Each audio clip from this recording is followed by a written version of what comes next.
Hued Hair Color. So, ito ang kulay ng hair ko bago maglagay ng hair color. So, ganito ang dapat maging result. So, meron tayong colorant, tapos meron tayong developer, ito.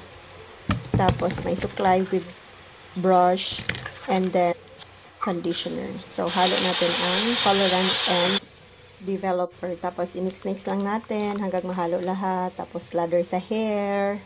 From tip to bottom, kailangan lagay talaga lahat ng parts ng hair. Massage, kasi nailagay na lahat sa hair. And covered na lahat ng hair. Tapos, lagyan natin ng hair cap kasi included ito sa packaging. Okay guys, so it's been 30 minutes na. So, parang nag-absorb na ang color ng hair. So, i-rinse ko na muna ito. Okay guys, so tapos na akong mag-rinse ng hair.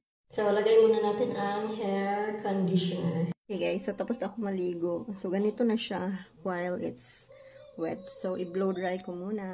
Blow dry muna natin. Tapos, pakita ko sa inyo ang kulay mamaya pagkatapos ko mag-blow dry.